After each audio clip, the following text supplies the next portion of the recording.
Earlier in 2021, NSUN ran our side-by-side grants program, offering grants of £500 to peer support, mutual aid, or self-help groups benefiting people and communities who live with mental ill health, trauma, and distress in England and Wales.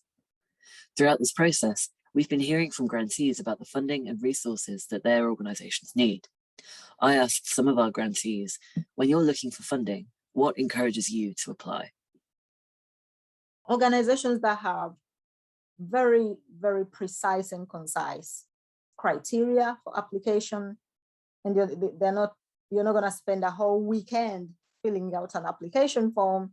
They offer feedback before you even submit your application, and not many do that. In fact, the vast majority don't. Make it simple, and simplicity is very much tied to accessibility. I like funders that will engage. Maybe they'll do a webinar for applicants so that you can really kind of get behind what it is they're looking for. You can get a sense of what might be the priorities might be. You can get a sense of who else is kind of in that space. What makes me apply is when I know it's a simple process. Keep it simple, keep it relevant, keep it to the state, what is needed rather than what will look good. If it's a £500 funding, one A side of an A4 piece of paper should be enough to demonstrate what you're going to do.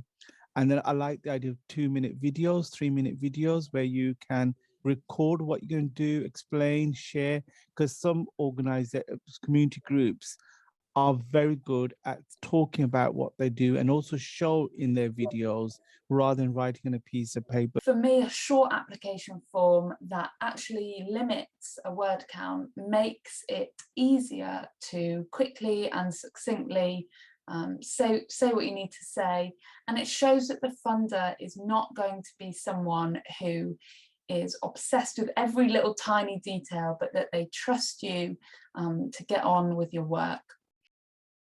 I was expecting like a form to come through, which is always in PDF, and then you don't know how to fill it out because it's on PDF. So you have to go to like Adobe Photoshop and like sit there on a clunky system. It was that someone from NSUN just was like, do you want to have a chat about this? And I was like, oh, cool. There is someone who is helping you along the process by actively taking on things. Makes the biggest difference on a grassroots level, because we don't have a specialist person who like goes out and looks for fundings or does like the application forms and things of that nature. Any funding processes that are put together, it's crucial beforehand to get 5-6 representatives of community groups to come and work with you to explain what would work then not and what would not work. I think it's really good to know how often funders meet and when funds open and that sort of thing. So you can do a bit of forward planning maybe. I just think it's nice if funders know what they're funding and they meet the people. One thing that helps me a lot is an online application form, rather than needing to create a Word document or anything like that, just filling it in straight away. Also great to be really clear about how people looking for funding can get in touch. One thing that I always like to do is give the funder a call or an email and chat to them and actually understand the eligibility criteria a bit better before applying. Because yes, we might fit the eligibility criteria, but it might be that year the funder is looking for something quite specific and we don't fit that. And actually, I'd rather just know that before I complete a big long application form. And the other thing is to be really clear about an average grant size. So sometimes it might say the size of the total pot, for example, and actually it's much more helpful to know what size of grant might be allocated, might be most commonly given out, so that I know how much to ask for and I can budget accordingly.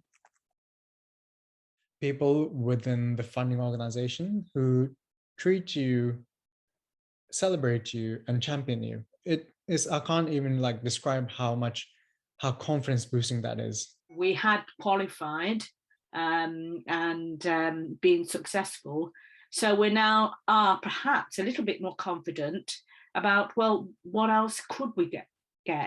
So I love organizations that give you that, the options. And above all, organizations that actually work with grassroots. Not everyone, because they are always the ones out there doing the work, hitting the pavements, going out during COVID, and serving people from their own pockets as well. That's what we did a lot of the time during COVID, just helping people from our own pockets, because what could we do? So if you want grassroots groups to apply to your funds, you can prioritize simplicity and communication, making it as easy and accessible as possible to get in touch and make an application. And you can champion grassroots groups by offering flexible support throughout the whole process, and by seeking out and learning about the amazing on-the-ground community-led work that's out there.